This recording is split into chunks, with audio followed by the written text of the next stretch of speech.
3 मई को वक्फ एक्ट के खिलाफ शिमोगा में एहतजाज करने के लिए मुसलमानों की जानिब से इंतजाम किए जा रहे हैं और ईदगाह मैदान में एहतजाजी जलसे का इनेकाद किया जा रहा है। वहीं दूसरी जानिब DC दफ्तर के सामने वाक़ई ईदगाह मैदान को लेकर राष्ट्रभक्त बड़गा की जानिब से एतराज़ जताया जा रहा है। आज इस सिलसिले में एक प्रेस कॉन्फ्रेंस का इनेकाद किया गया था, जिसमें बताया गया कि DC दफ्तर के सामने वाक़े मैदान को सिर्फ अवामी इस्तेमाल के लिए रिज़र्व किया जाए और किसी भी दूसरी सरगर्मी के लिए इसका इस्तेमाल न किया जाए।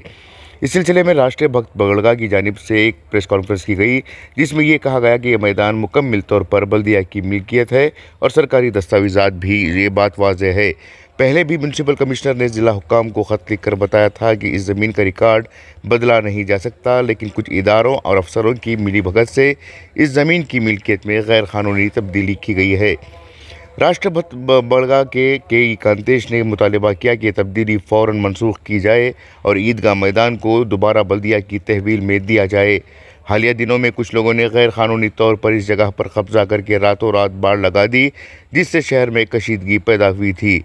मज़ीद है कि इस बाड़ के लिए रेलवे के खंभों का इस्तेमाल किया गया था, जो हुकूमत की मिल्कियत है। राष्ट्रभक्त बड़गा के ईश्वरप्पा ने कहा कि इन खंभों को चोरी करके लाया गया था, जो संगीन जुर्म है। इस सिलसिले में रेलवे को कार्रवाई करने की ज़रूरत है। ईश्वरप्पा ने अपील की है कि इस मामले को संजीदगी से लिया जाए और क़ानूनी कार्रवाई की जाए। अगर ज़रूरत हो तो रेलवे महकमे को शिकायत देकर ज़िम्मेदार अफराद को गिरफ़्तार किया जाए।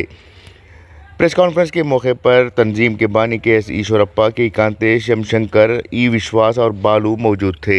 ब्यूरो रिपोर्ट, इनकलाब न्यूज़, शिवमोगा। ಅದಿನ್ನೂ ಯಾರಿಗೂ ಗೊತ್ತಿಲ್ಲ, ನಿಮಗೆ ಗೊತ್ತು. ಈ ರೀತಿ ನಿಮ್ಮಂಥವ್ರು ಗೊತ್ತಿರೋರ ಮುಖಾಂತರ ನಮಗೂ ಸುದ್ದಿ ಬಂದಿದೆ. ಅವರು ಅರ್ಜಿ ಹಾಕಿದ್ದಾರೆ ಅಂತ, ಪರ್ಮಿಷನ್ ಕೊಟ್ಟಿರೋ ಬಿಟ್ಟಿರೋ ಗೊತ್ತಿಲ್ಲ. ಇದು ನಂಗೆ ಗೊತ್ತಿಲ್ಲದಿದ್ದನ್ನು ಸುಮ್ಮನೆ ಯಾಕೆ ಹೇಳಿ. ಕೊಟ್ಟಿದ್ದರೆ ಅದನ್ನು ಕ್ಯಾನ್ಸಲ್ ಮಾಡಬೇಕು. ಯಾರಪ್ಪನ ಆಸ್ತಿ ಅದು? ಹೆಂಗೆ ಕೊಟ್ಟರು ಕಾರ್ಪೊರೇಷನ್ನವರು? ಅಕ್ರಮವಾಗಿ ಅವ್ರಿಗೆ ಆ ಒಂದು ಭೂಮಿ ಅವ್ರಿಗೆ ಕಾನೂನು ಬಾಹಿರವಾಗಿ ಖಾತೆ ಮಾಡಿಕೊಟ್ಟಿದೆ ಅಂತ ಹಿಂದಿನ ಕಮಿಷನರೇ ಹೇಳಿದ್ದಾರೆ.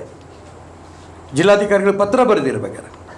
ಮತ್ತು ಆ ಜಾಗದಲ್ಲಿ ಬೇರೆ ಇನ್ಯಾವುದಕ್ಕೂ ಕೊಡಕೂಡ್ದು ಅಂತ ತೀರ್ಮಾನ ಆಗಿದೆ.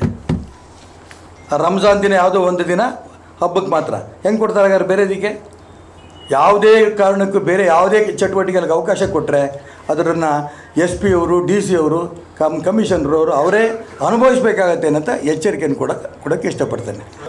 ಅದು ಈ ಜಾಗದಲ್ಲಿ ಯಾವುದೇ ಕಾರಣಕ್ಕೂ ಇಲ್ಲ. ಕೋರ್ಟ್ ಒಂದು ಆದೇಶ ಮಾಡಿದೆ. ಏನು ಆದೇಶ ಮಾಡಿದೆ?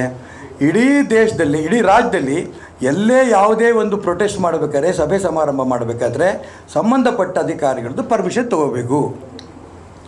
ಈ ಉದಾಹರಣೆಗೆ ಮಂಗಳೂರಿನಲ್ಲಿ ಅಷ್ಟು ದೊಡ್ಡ ಒಂದು ಮೆರವಣಿಗೆ ಮಾಡಿದ್ರು ಮುಸಲ್ಮಾನರು, ನ್ಯಾಷನಲ್ ಹೈವೇನಲ್ಲೇ ಮಾಡಿದ್ರು. ಅದಕ್ಕೆ ಸರ್ಕಾರಕ್ಕೆ ಎಚ್ಚರಿಕೆ ಕೊಟ್ಟು ಛೀಮಾರಿ ಹಾಕಿದೆ. ನಿಮ್ಮ ಪರ್ಮಿಷನ್ ಇಲ್ಲದೆ ಮಾಡಿದ್ದಾರೆ, ಇದ್ರ ಬಗ್ಗೆ ಏನು ಕ್ರಮ ತಗೊಂಡಿದ್ದು ತಿಳಿಸ್ಬೇಕು ಅಂತ.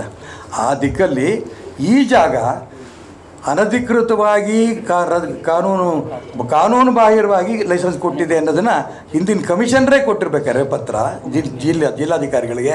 ಇವ್ರು ಹೆಂಗೆ ಪರ್ಮಿಷನ್ ಕೊಡ್ತಾರೆ? ಮೊನ್ನೆ ಶಿವಮೊಗ್ಗದ ಜಿಲ್ಲಾಧಿಕಾರಿಗಳ ಕಚೇರಿ ಎದುರುಗಡೆ ಏನು ಆಟದ ಮೈದಾನ ಎದುರುಗಡೆ ಬ್ಯಾರಿಕೇಡ್ ಹಾಕಿದ್ರು. ಎಲ್ಲ ಹಿಂದೂಗಳ ಹೋರಾಟದ ಫಲವಾಗಿ ಆ ಒಂದು ಬ್ಯಾರಿಕೇಡನ್ನು ಮುಕ್ತಿಗೊಳಿಸಿ ನಾವೆಲ್ಲರೂ ಕೂಡ ನೋಡಿದ್ದೀವಿ. ಇದಾದ ನಂತರ ನಾವೆಲ್ಲರೂ ಕೂಡ ಪರಿಸ್ಥಿತಿ ಬಗೆಹರಿತು ಅನ್ನೋಷ್ಟರೊಳಗೆ ಮೊನ್ನೆ ಒಂದು ಮಾಹಿತಿ ಬಂದಿದೆ. ಮುಸಲ್ಮಾನರು ಆ ಒಂದು ಜಾಗದಲ್ಲಿ ಒಂದು ಪ್ರೊಟೆಸ್ಟ್ ಮಾಡಬೇಕು ಅನ್ನೋಂಥ ತೀರ್ಮಾನ ಮಾಡಿ DC ಅವರಿಗೆ ಒಂದು ಮೆಮೊರಾಂಡಮ್ ಕೊಟ್ಟಿದ್ದಾರೆ ಅನ್ನೋಂಥ ಸುದ್ದಿ ಬಂದಿದೆ. ಕಾನೂನು ಬಾಹಿರವಾಗಿ ಈಗಾಗಲೇ ಮಹಾನಗರ ಪಾಲಿಕೆಯಲ್ಲಿ ಏನು ಖಾತೆ ಆಗಿದೆ ಅದನ್ನು ರದ್ದುಗೊಳಿಸಬೇಕು.